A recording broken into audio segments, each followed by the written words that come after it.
The Avatar State is the first episode of Season 2 of Avatar Last Airbender, the greatest show of all time, at least in my opinion, hopefully yours too, and it kicks the show into a higher gear.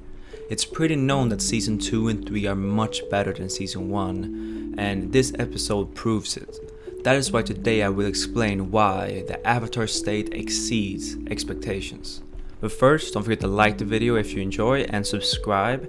Comment down below which episode I should do next, and yeah, without further ado, let's get right into it. The episode opens on Aang having a nightmare. It shows all the different Avatar states he's been in, from the one at the beginning of Season 1 with Gyatso, then in the middle of Season 1 with him talking to Roku, and then the end in the finale, Korsilla. And in all these instances, he witnesses from a third person. He's outside the body, and it shows his lack of control, and which he admits later on the boat while talking to Katara. And that's a really nice scene to see their bond growing for every episode. The lack of control that Aang has when he's in the Avatar state is kind of the main focus of this episode. He is not in control, and that's why he's afraid of it. He doesn't know what he's gonna do or who he's gonna hurt. And it's really important to establish that early in this season, and this is kind of a tone shift from Season 1. Since Season 1 was more goofy and more lighthearted, here is really a serious topic about Aang's anxiety about the Avatar state. Then we get a cute scene with Paco. It's a great way to introduce the spirit water, which is probably the most important artifact or object we have in the show, since it does revive, in a sense, Aang at the end of Season 2. I do wish, in a sense, that it was introduced a little bit earlier, maybe at the end of Season 1, when they got to the North Pole, or maybe during the finale she grabbed it when they were in the Oasis and not Paco giving to her. It is a nice gesture, since Paco is the master, so he's passing something off, so it definitely makes sense. The only thing is, if she got it a little earlier, it would be cross-seasonal, so we feel like they would have planned it a little bit more. It feels a little like contained in a way, and such an important thing should be a little more planned ahead in some ways. Like in Harry Potter, I feel like the Horcrux should come up a little too late in that story. If you read Harry Potter, I feel like you know what I mean. So it's the same thing, like such an important thing should be more prevalent during the show and not just during this season, in my opinion. But it is funny that Sokka doesn't get anything. He's the most materialistic of the gang, definitely, and him not getting anything, I could just see the disappointment on his face, and I feel him. I would be disappointed too. But it's a great way to get a little touch of humor in an otherwise pretty humorless episode. It's not like a serious episode. It is pretty serious at the end, but we definitely get more serious tone later in the season and in Season 3, but it is a departure from the tone of Season 1. They try to separate it a little bit to, yeah, this is a new formula. It's definitely revitalizing the old one. It's not just completely new, but the early Season 1 gags and kind of visual jokes and quick one-liners is kind of gone here for more developed character-based jokes, which in my opinion is just better writing overall. So I really like the shift they made here in Season 2.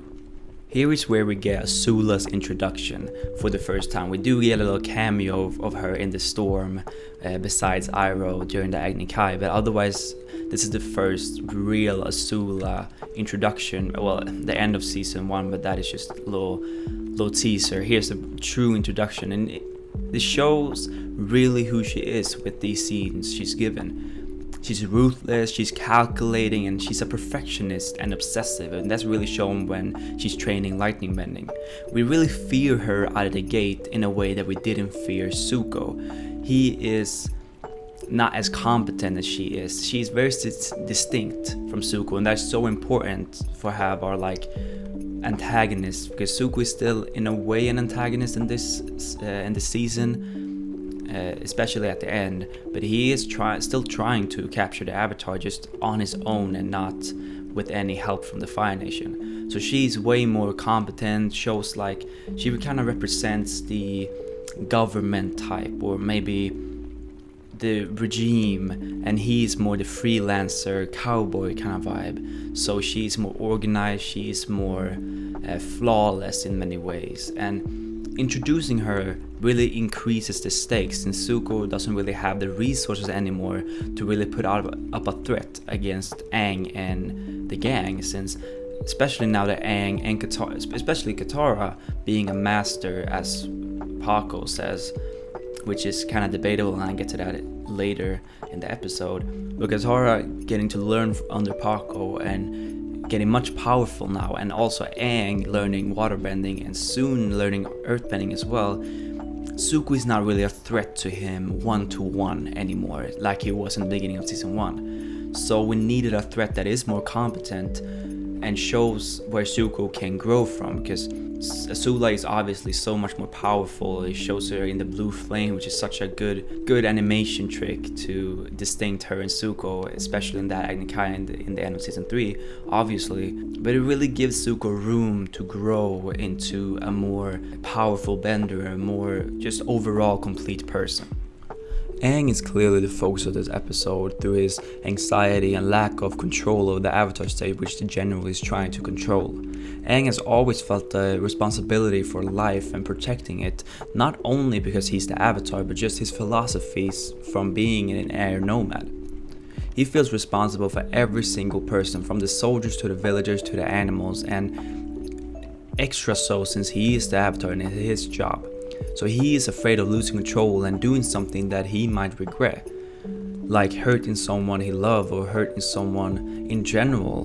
The lesson of not rushing things and taking the right path is what Aang learns at the end of this episode, because he does agree to doing these trials and trying to force the Avatar state, like the General says, because of his manipulations. But he cannot see through that at the beginning, since he does feel responsible for this war, especially since he disappeared for 100 years. This makes the General a great antagonist for this episode. He's just a one-off, but you can really feel the duality of his philosophy.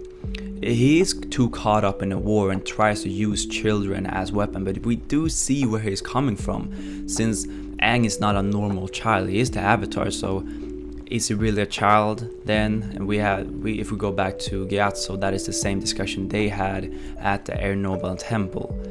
But does the ends justify the means? That is the real true question at the General. He believes yes, and Aang and the gang, especially Katara, believes no. Aang does believe yes in a way, but he kind of transforms and is shown that it doesn't always ring true. And it shows that everyone has their own incentives, and really, which is honestly a theme of the entire season.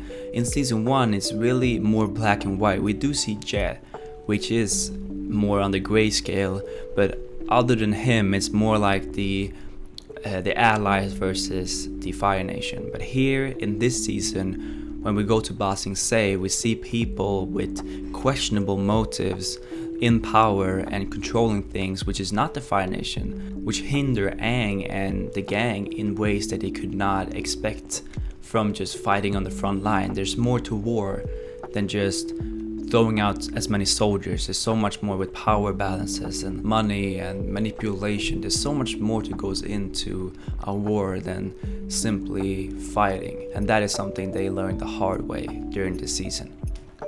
The B-plot of this episode features Zuko and Iroh just hanging out mostly, and it's really a good metaphor for the whole season as a whole. As I talked about, season 1 and season 2 is very different tone. This is really the tone shifter, and Zuko and Iroh separating themselves from the Fire Nation is kind of a metaphor for the entire season shifting focus. And it's so important for these characters, especially Zuko, to go free, and this is really where he finds himself. He does lose himself at the end of season 2, but this is really where he does the character development, and we have some fantastic episodes with him, which I am going to cover very, very soon. It is his last hope of going home that kind of brings him, and Azula coming and kind of manipulates him and really shows her character, but also shows him his character. This is the last time he really believes anyone and believes the Fire Nation. It's his last ties and loyalty that is like stripped away, which is symbolized by them cutting their hair off at the end of the episode, which is such a powerful scene, and it gets me every time. Now we're going to talk about the last fight, which is one of the best up to this point. It's so dynamic, it really is multifaceted, it shows earthbending in a new way since it is book 2 Earth, so they need to show some new. We haven't really seen earthbending too much since Boomy's fight at the beginning of season 1, so this is really a new way to show it, and this is really a better animation, not style, but definitely animation process which they are going through. You can really see the different dynamics going on in this fight compared to many in season 1. Maybe that is because of budget or funding or just them learning as they go. I probably believe the last one most, but this is really where it kicks into high gear. I do have one issue with this fight, and a big issue, and that is Katara being buried to force out Aang's avatar state. It is a powerful moment, and it does make sense in the context of the episode that Aang would be frustrated with this, and it's good that it is Katara and not Sokka, since Aang has this connection obviously to Katara.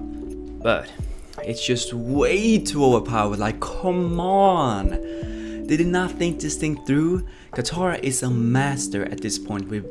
They just told us at the beginning of the episode, Paco told us, the audience, that Katara is a master, and she's totally helpless to do anything against the general, which is a general, but it's not like Boomy or Toph or anything. He seems to be like a good earthbender, but not like a great one, so like or an all-time great one at least. So why does not Toph and Boomy just do this all the time? It's basically an instant win button against any non-earthbender. They say they can't catch Aang, but it's Aang. So let's say every firebender and waterbender, then still it's too overpowered. Like why doesn't they do this all the time? Why introduce this that they can do that? Like this, you can theorize it obviously, but if you show it on screen, then it automatically breaks a little the magic system that you set up because you introduce this idea into people's heads. So it just frustrates me that they introduced this, since it kind of ruins all the other scenes. Like why doesn't they do this more often? And she's not even playing along. Like maybe Katara like went full on in, and it doesn't make sense for her character, so probably that's why not did it. But maybe she like let herself be buried so Aang would go into the avatar state. That wouldn't make sense for her character, so I wouldn't have liked if she'd done that, but she doesn't do that in this. So she's genuinely forced down and could have been killed if he didn't bring her up and was a nice guy or whatever. So she would have been 100% dead if this wasn't a trick to get him into avatar state. So it's just frustrating. What's also a little frustrating is Roku coming in at the end and filling in Aang on the rules of the avatar state.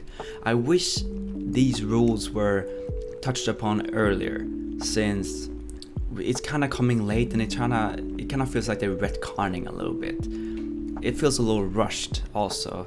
Like the story needed us to hear this exposition right now, and I just wish they could have included more naturally, aka earlier in the show, maybe when they were talking the first time at the temple in the Fire Nation. That would have been great.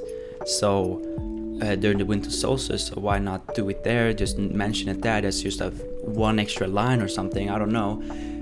It just feels a little rushed here. It kind of takes attention out of the scene a little bit, because it's a really tense scene when Aang goes into the avatar state, and they're trying to calm him down, and he's just like, he's having none of it. He's just going rampage. I love to see, maybe I'm a fanboy, but I just love to see Aang being a powerful bastard, just destroying everything. You gotta just love it. So I just wish it was incorporated a little bit better. The second part of this fight is Zuko versus Azula, and there's some great cuts between the fights, like when Zuko jumps up, and we also have a screaming shot of Aang when they cut. Like they have some great cuts in there, and really makes these two fights flow together in a way that many feel clunky, but here it really feels seamless. Iroh is a badass, and like I said with Aang, I love when Iroh is powerful and you just feel his wisdom, and here he's incredible. Love to see it. The fire daggers is a cool idea. It is Zuko's signature move in a way at this point. We don't see it again, I don't think. I can't think of any instant that we see it again, but I wish they held on to it a little more. They kind of move his signature move to like the breakdancing kick he does a lot in season 3. maybe that's more practical, because it definitely is more practical. That one he does that one in the Agni Kai, and also does that one in the beach house fighting Aang. So maybe they just moved on because they felt like they couldn't do anything with the choreography or whatever. So I'll let that pass. What this fight truly does add from a narrative perspective is show Zuko and Azula, or comparing them, because they are not on the same levels. Azula is clearly more skilled, and with her blue flames, and Iroh kind of has to come and save Zuko at the end, which is fine and a great move on him, but that gives Zuko room for improvement, as I said in the beginning. Without it, it feels like Zuko should be more competent, and he doesn't have room to grow into this master fire lord that he becomes at the end of the show. Overall, it's a great opening to season 2. It just really transitions us from season 1 into the new themes and tones of season 2 in a great way without losing its identity. The fights and humor evolved to match the tone, where the fight scenes are more dynamic and less joke oriented, where the humor is less in general but with more character feel, especially now that we know our characters more than we did early on. There is some flaws with this episode, like I said, with the Roku at the end dragging some tension out of the final scene, and also the way too overpowered berry move that the general does that never talked about again, so that is definitely weird. But otherwise, it's such a great tight story that doesn't have any loose ends but sets up the season for great success. Thank you so much for watching this video. I hope you enjoyed it. Comment down below which episode I should do next. If you like this video, please hit the like button down below and subscribe to the channel. It would really help me out. I would really appreciate you taking the time. Stay tuned until next Thursday, where I will break down why the Great Divide sucks ass. But yeah, until next time, have a great week.